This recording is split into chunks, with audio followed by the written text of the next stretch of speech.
Hi everyone, this is me Krishna and welcome back to my YouTube channel. और ये video quality में थोड़ा difference इसलिए रहेगा क्योंकि यहाँ पे पावर कट हो गया है and I want to teach, क्योंकि सिलेबस बहुत ज़्यादा रह गया है अभी। तो please deal with me and let's start the concept of assessment. तो असेसमेंट है, it's a part of education system. जैसे असेसमेंट हमारे एग्ज़ाम के बाद होता है, एग्ज़ाम के पहले एंड ड्यूरिंग द लेक्चर्स ये असेसमेंट होता रहता है बाय टीचर्स एंड प्रोफेसर। तो assessment word has been widely used by the educator to evaluate, measure and document the academic readiness and learning process and skill acquisition students throughout their learning in life.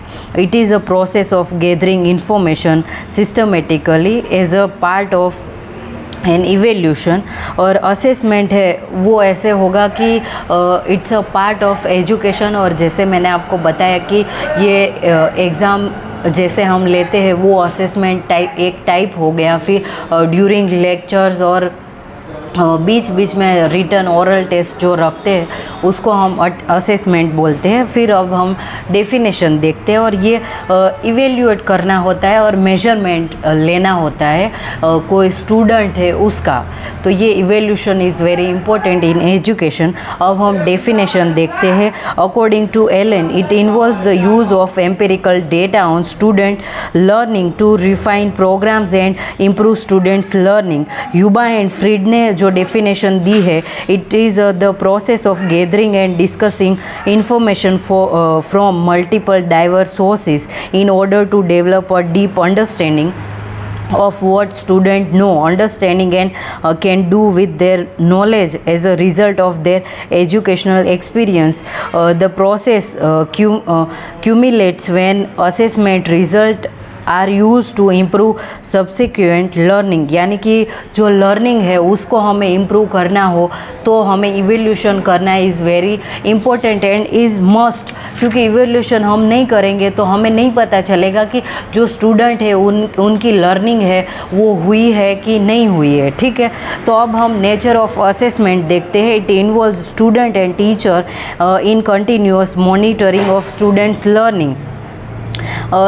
It has a great impact on self esteem of pupil, यानी student है उसके ऊपर इसका impact रहेगा, which will have critical influence of learning. It helps in collection of frequent feedback on students learning and how they respond to particular learning approaches. It provides an opportunity for close observation and learning student in process of learning. It gives a student a measure of their progress as a learner. फिर function of assessment, उसमें monitoring process of student, help in decision making skill, screening of student, फिर placement of student in remedial courses, feedback, help in developing life long learning skill. तो ये सारी चीज़ें हैं वो assessment में रहेगी. फिर इम्पोर्टेंस, तो इम्पोर्टेंस असेसमेंट का ये रहेगा कि हमें पता चलेगा कि स्टूडेंट है उनकी टीचर की क्या प्रोग्रेस हो रही है और क्या हमें चेंज लाना है and what we need to understand and what we have to change in assessment और लर्निंग, और जो मेथड्स है उनमें हमें क्या चेंज लाना है, ये सारी चीज़ें हमें असेसमेंट से पता चलेगी. फिर असेसमेंट फॉर लर्निंग, उसमें क्या रहेगा कि strategy of use of questioning, effective teachers feedback, peers feedback and student self assessment. तो ये सारी चीज़ें रहेगी. और असेसमेंट ऑफ लर्निंग जिसमें हम टाइप्स ऑफ असेसमेंट देखेंगे, जिसमें placement, formative, summative and diagnosis assessment रहेगा. जो 4 टाइप के जो असेसमेंट है उसके बारे में हम पढ़ेंगे. तो फर्स्ट इज़ प्लेसमेंट असेसमेंट. तो प्लेसमेंट में क्या आएगा, it is use to place student according to their prior achievement और personal characteristic at the most appropriate point in an instructional sequence in unique instructional strategy and instructional sequence in unique instruction strategy with the situation. तो ये सारी चीज़ें placement assessment में रहेगी और इसमें हमें बताया जाएगा कि जैसे हम कॉलेज में फर्स्ट डे जाते हैं उसमें ओरिएंटेशन होता है कि हमारे कॉलेज में ये है और हम ये करवाते हैं, और जैसे बीएड और एमएड में जब हम हमारा एडमिशन हुआ था तो हमने सारा ये ओरिएंटेशन और प्लेसमेंट किया गया था कि आपको 2 इयर्स में ये सिखाया जाएगा और आपकी जो स्ट्रेटेजी है ये रहेगी और आपको ये सीखना है, और 2 इयर्स का ये गोल रहेगा और इसमें आपको ये करना है वो करना है। तो ये प्लेसमेंट असेसमेंट हो गया। फिर फॉर्मेटिव असेसमेंट यानी कि उसमें हमें थ्रू आउट जो स्कूल में और कॉलेजेस में जो करवाया जाता है वो फॉर्मेटिव असेसमेंट होता है, यानी जो टीचर और हमारे जो प्रोफेसर है वो हमारा बिहेवियर देखते हैं। फिर हमने टेस्ट में कितने मार्क्स लाए हैं, क्या हमने हमारे कलीग नहीं, हमारे जो क्लासमेट है पीयर ग्रुप से उनके साथ हमारा कैसा बिहेवियर है, कैसे हम उठ रहे बैठ रहे और हमारा जो सारा बिहेवियर है वो कैसा है, उसके ऊपर असेसमेंट होता है। उसको फॉर्मेटिव असेसमेंट बोलते हैं। इन generally carried out through out the course project. It's provide feedback and information during the course of और अ प्रोजेक्ट, यानी कि ये कोर्स के ड्यूरिंग और पूरे दिन हमारा ऑब्जर्वेशन होता रहता है कि टीचर है वो हमें देखते रहते हैं और ऑब्जर्व करते रहते हैं, जिसको हम फॉर्मेटिव असेसमेंट बोलते हैं। Primary focus on formative assessment is to identify areas that may need to improvement, यानी कि हमें ये आइडेंटिफाई और ये दिखाएगा कि हमें कहाँ पर इम्प्रूवमेंट लाना है और स्टूडेंट में हमें क्या इम्प्रूवमेंट लाना है। ठीक है। और टाइप्स ऑफ फॉर्मेटिव असेसमेंट, उसमें observation during in class activity and non verbal feedback during the lectures, homework exercise as a review for exam and class discussion, यानी कि कैसे बच्चे हैं स्टूडेंट है वो पार्टिसिपेट कर रहे हैं, क्या वो लोग बीच में डिस्कशन कर रहे हैं, क्या हमारे साथ इंटरेक्शन कर रहे हैं नहीं कर रहे, उनका कम्युनिकेशन कैसा है। तो during the whole process we assume और हम वो उसको ऑब्जर्व करते हैं कि बच्चे हैं वो पढ़ रहे नहीं पढ़ रहे और उसका बिहेवियर क्या रहेगा, वो सारी चीज़ें। फिर questions and answer session both formal and plan, informal, spontaneous, फिर कॉन्फ्रेंसेस, इन क्लास एक्टिविटी। तो ये सारे प्रोसेस है, उसमें हम टीचर्स है और प्रोफेसर है वो देखते हैं कि स्टूडेंट है उनका कैसा इन्वॉल्वमेंट है। तो ये फॉर्मेट असेसमेंट हो गया।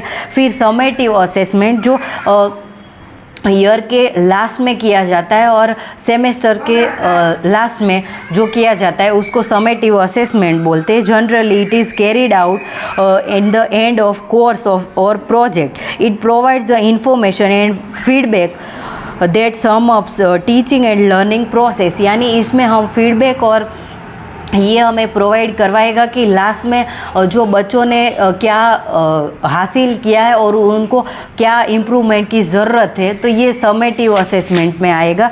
और टाइप्स ऑफ समेटिव असेसमेंट, उसमें हम लास्ट में जो हमारी एग्जामिनेशन होती है, टर्म पेपर होते हैं, फिर प्रोजेक्ट्स होता है, portfolio, performance and students evolution of the courses and instructor जो सेल्फ इवोल्यूशन होता है, ये सारी चीज़ें समेटिव इवोल्यूशन में आती है। फिर डायग्नोसिस असेसमेंट, यानी कि बच्चों को हम देखते हैं पढ़ाते हैं और उसमें क्या कमी रह जाती है और फिर उनको इम्प्रूवमेंट के लिए हम जो टीचिंग और असेसमेंट करवाते हैं उसको डायग्नोस्टिक असेसमेंट बोलते हैं। तो it helps the teacher to identify the students present knowledge of subject, their skill sets to capability and clarify misconception before teaching takes place.